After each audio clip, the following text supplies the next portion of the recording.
Can you guys hear me now? Is this working? Can, Yes. some, can someone talk back to me really quick? Can I make sure I hear you? Yes, we can hear you. Yeah, you, Joey. Okay, excellent. Welcome, my friends, to the Vice Chief Breakout. This is definitely my favorite type of breakout because I was a two-term Vice Chief, and I'm super psyched about this. So I'm going to ask you all to turn on your cameras if you can, and we're going to go down the list and introduce all of ourselves as Vice Chiefs before we get started and start talking about executing a special project. So we'll start from the top going down. So section C7, if you could introduce yourself, please say your name, but more importantly, please say your least favorite ice cream flavor, your least favorite. Hi there, C7. Peter Salfors, Vice Chief of Section C7, and my least favorite ice cream flavor is plain vanilla. Pretty bland, not much to it. Okay. C6B. Hi, my name is Neil Metzger. I'm the Vice Chief C6B. My least favorite by far is mint chip. Real hot take. C6A. Hi, everyone. This is Luke Schweikert. My least favorite ice cream flavor is Rocky Road. It's a hot take. All right. C6A. That was me. Oh no, C5B. Hey, my name is Stefan Caudill. I'm Vice Chief of Section C5B, and my least favorite flavor of ice cream would probably be anything with coffee in it. I can get behind that one. All right, C5A. Hey, my name's Dylan Heiser, and I would say my least favorite flavor of ice cream is just plain strawberry. Good call. All right, C4. Hello, my name is Ethan Ventling, and I am the Vice Chief for Section C4. And my least favorite flavor of ice cream is cherry. I've never had cherry, but I can see why. All right, C3B. My name is Garrett McMillan, and I'm the Vice Chief for C3B. My least favorite flavor of ice cream is chocolate. What? Dang, Yeah, son. I don't like regular chocolate ice cream. You're just not a fan. Okay. All right, C3A. I'm Joey Tradowski. I'm Vice Chief for Section C3A, and my least favorite is anything with mint, because if I want mint, I can just get it from a toothpaste. Okay. C2.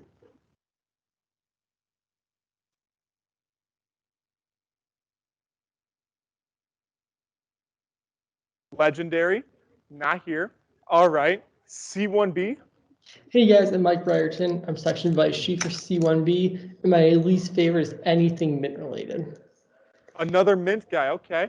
And then finally, C1A. Usually Hi, first, but now you're last. Yeah. I'm Jaden Neubauer. I'm Vice Section Chief for C1A, and I gotta say my least favorite's probably sherbet. Okay. That's not even ice cream, but I'll take it. I mean, You know, you're the one with the microphone like a gamer over here. I came in. Okay. Anywho, we're going to get started now with executing a special project. I'm really pumped about this. As a Vice Chief, you guys have a huge opportunity to really open up the reins and do a lot of different items with your position. So we'll get started. Wait, does my clicker work? Oh, snap. Oh, snap.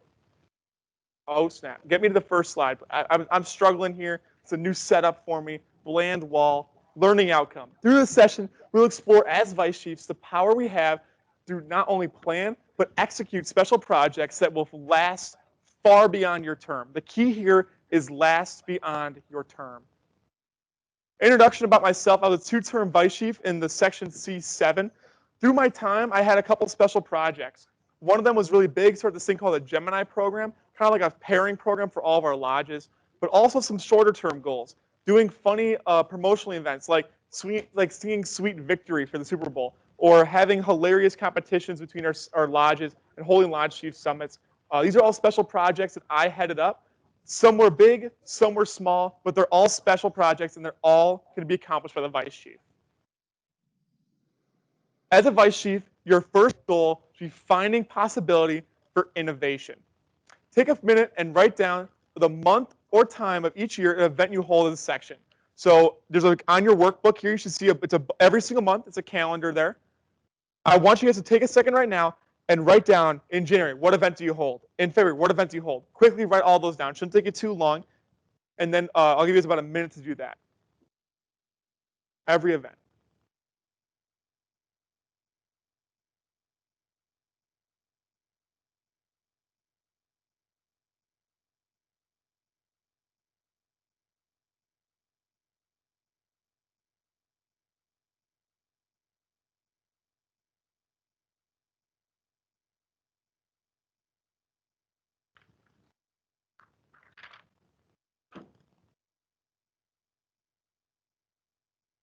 Okay, so now we're going to talk about these droughts. So if you look at your calendar, I'm sure you'll start realizing you have a couple months where nothing's going on or nothing major is going on.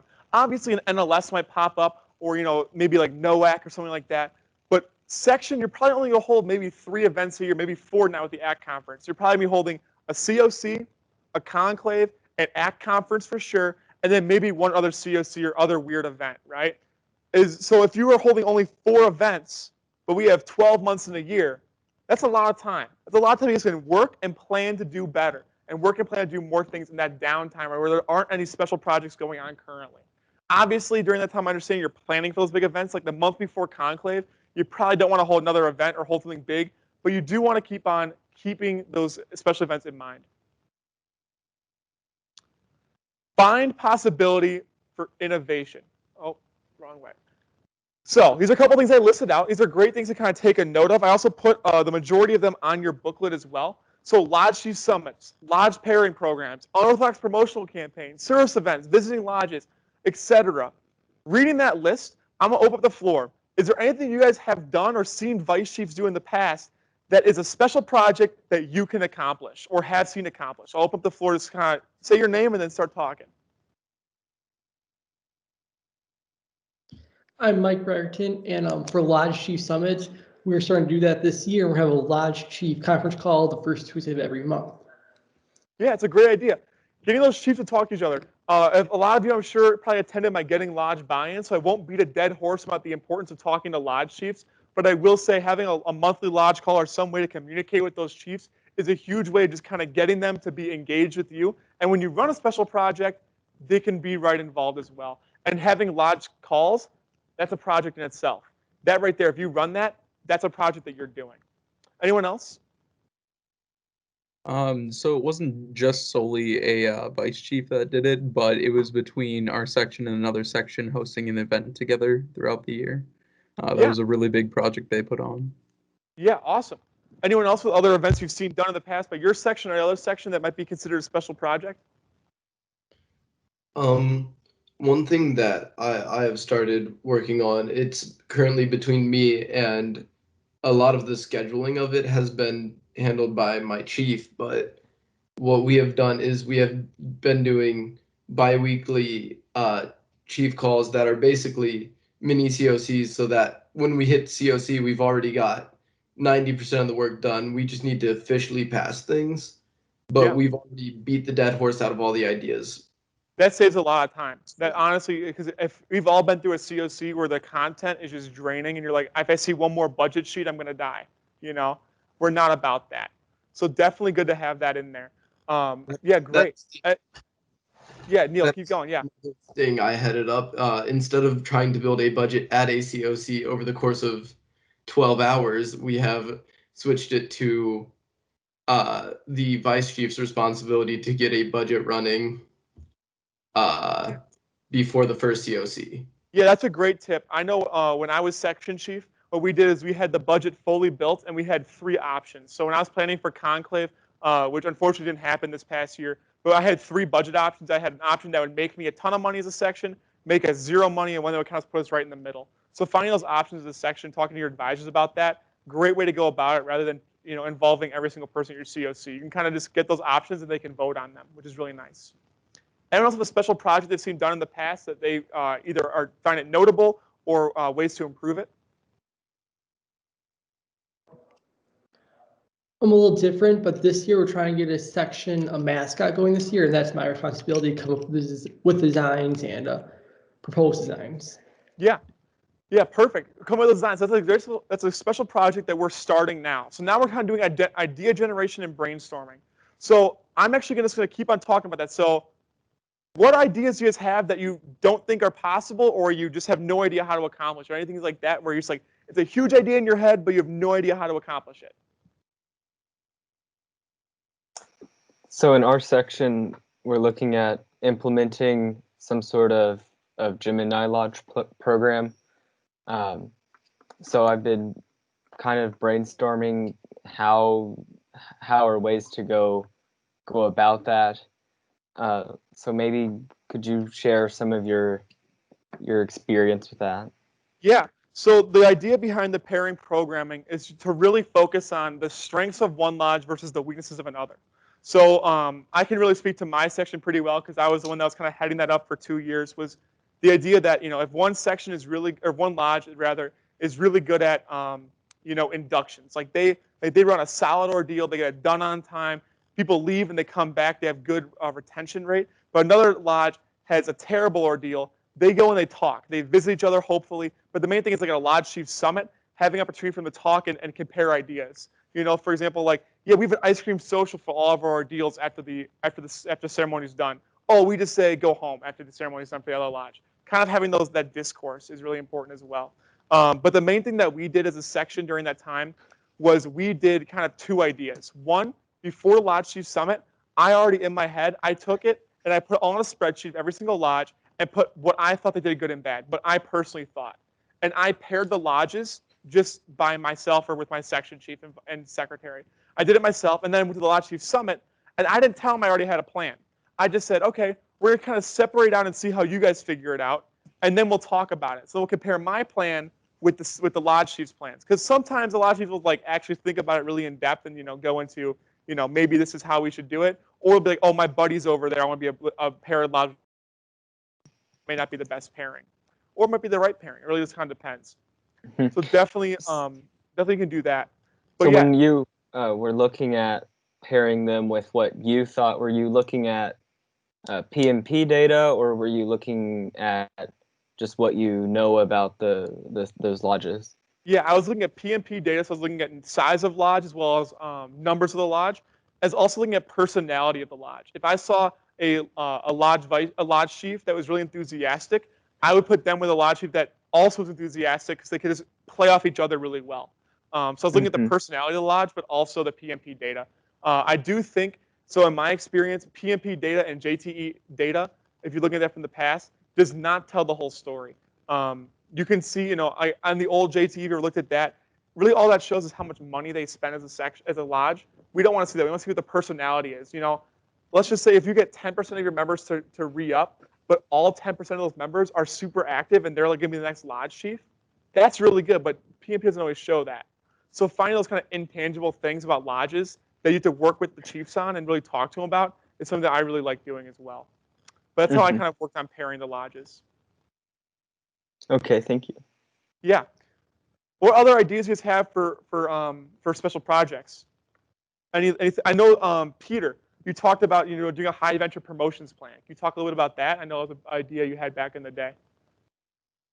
Sure. So we're actually doing that right now, and the idea is it's a spreadsheet that's a hub of all the different promotion resources for promoting OA High Adventure. I've also been doing one for each of our section events. So I have one for our ACT conference coming up, and it's for lodge chiefs and lodge communication teams to use to just access different model social media posts or emails that they can just copy and paste into Lodge Master and then send out to everyone.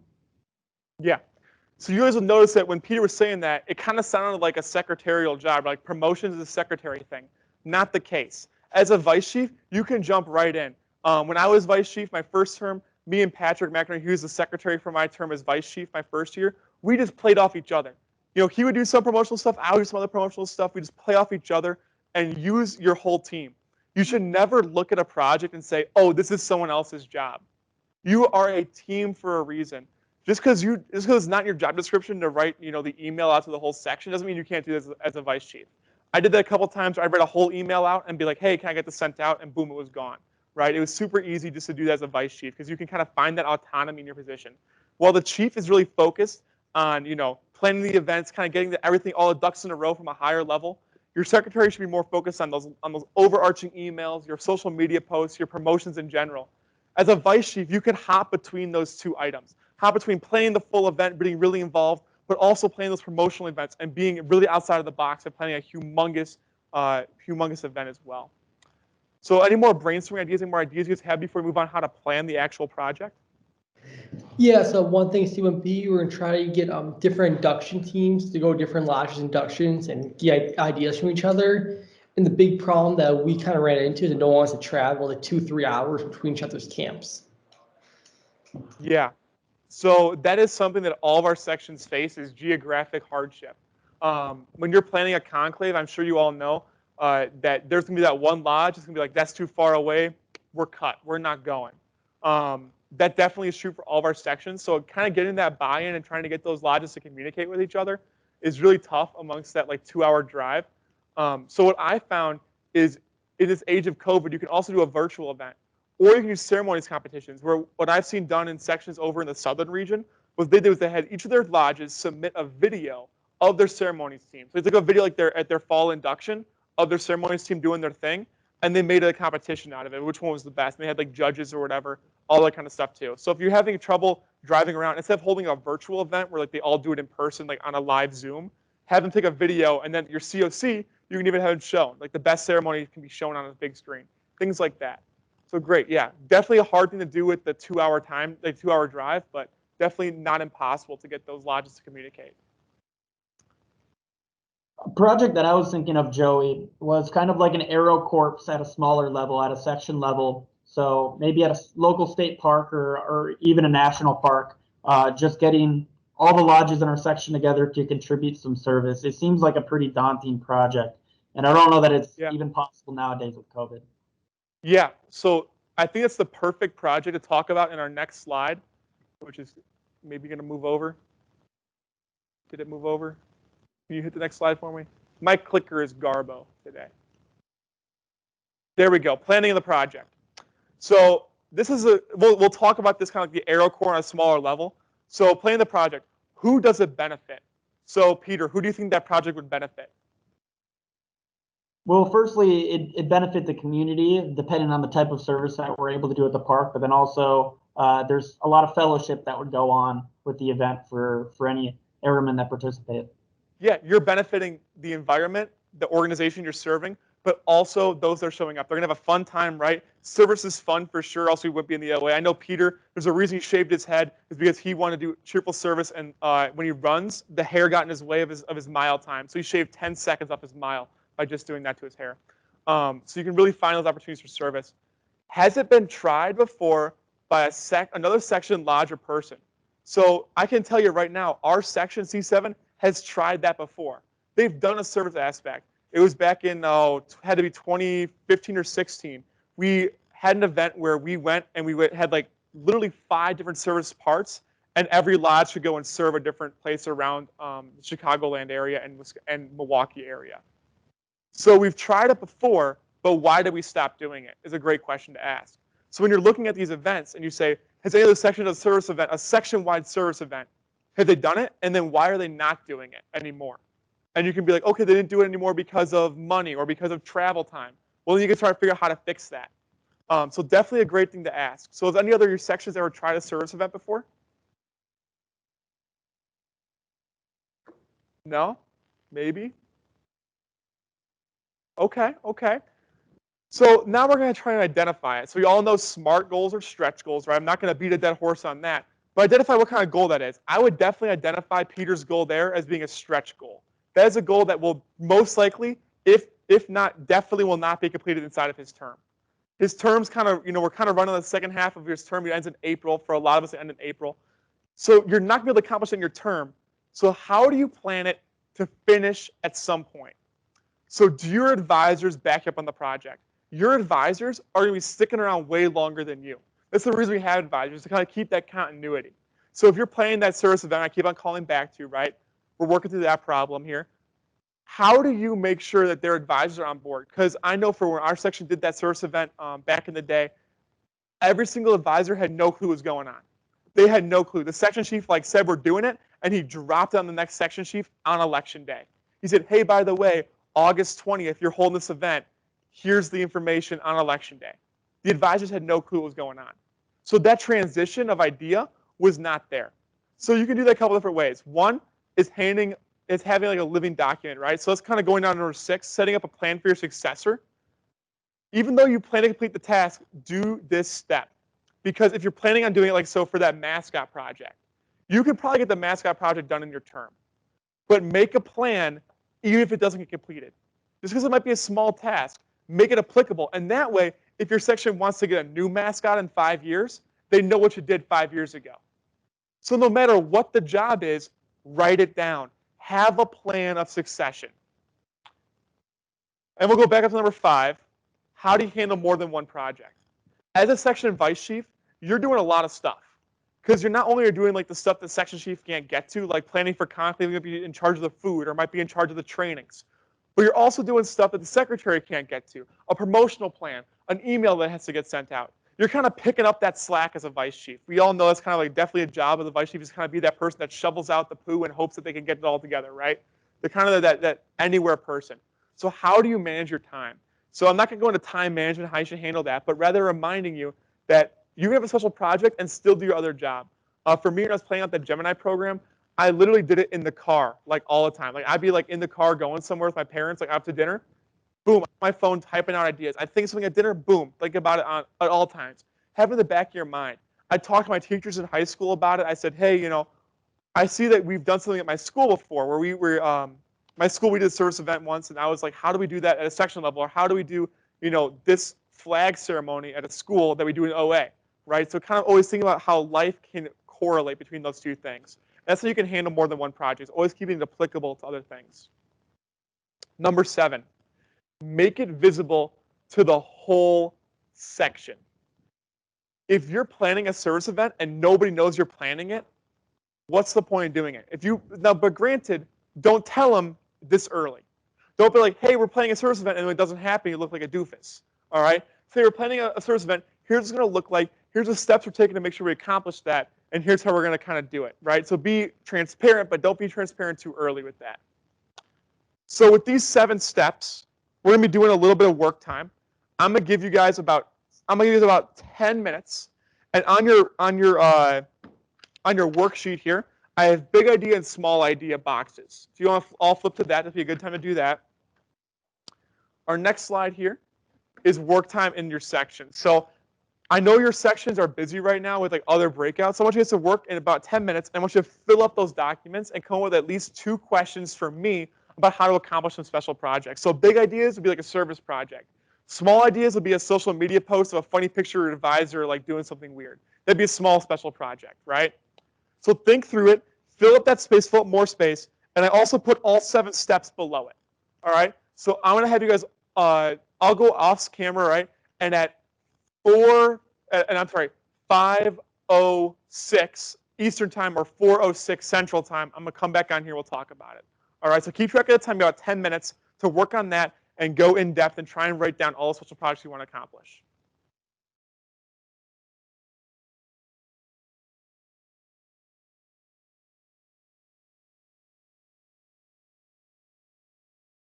All righty, gentlemen. I hope we got some good work time in there. We have about 10 minutes left, and I want to go over anyone and everyone that is able to talk about, what were they thinking. So I want to start off with some of the sections we haven't called on yet. So let me hear from like C2. What are you thinking? What'd you write down?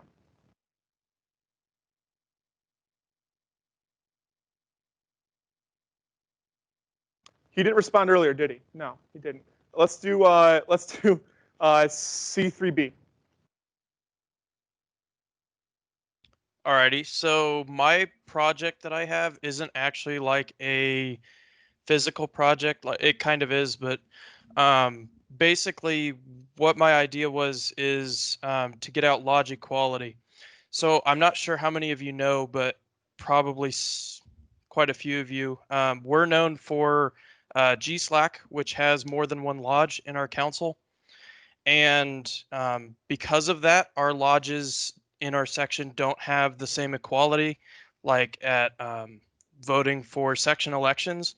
Rather than getting allowed 10 votes per lodge, it's 10 votes per council.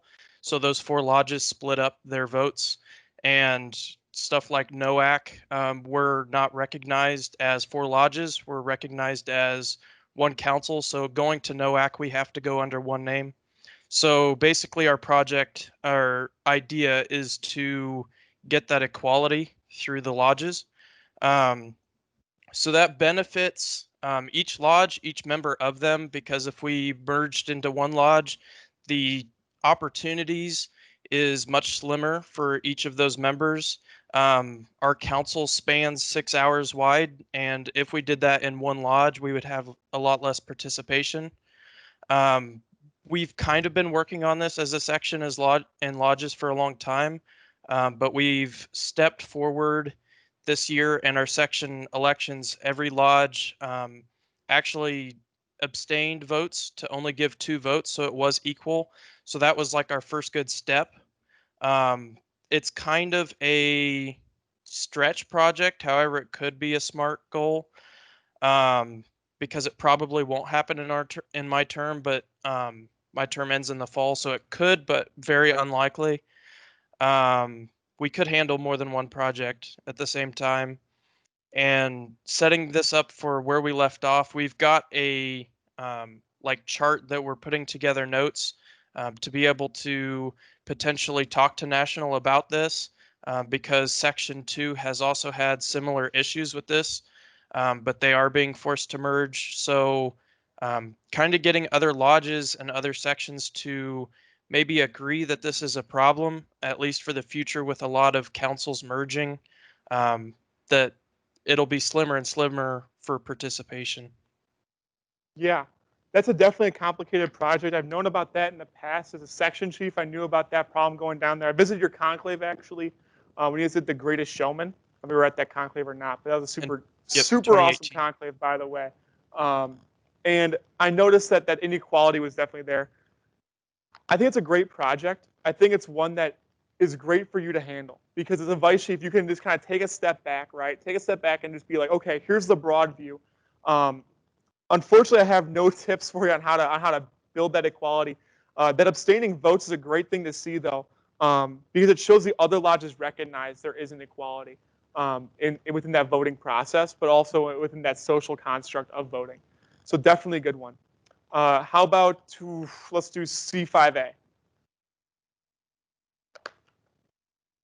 Yeah, so one thing that me and Steven, the section chief, have been talking about for kind of a year and a half now, was kind of that the idea of a Lodge Chief Summit. And so I'm really interested in this next spring implementing that and trying to get, since C5A is really geographically big, we cover 4 states.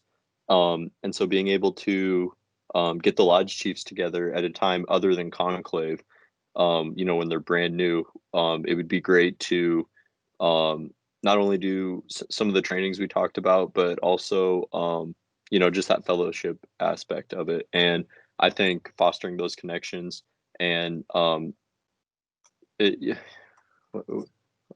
I want to word it? Just, yeah, those inner lodge connections within the section would be great for the lodge chiefs. They can kind of rely on the other lodges and not so much only the section for advice and tips on different things.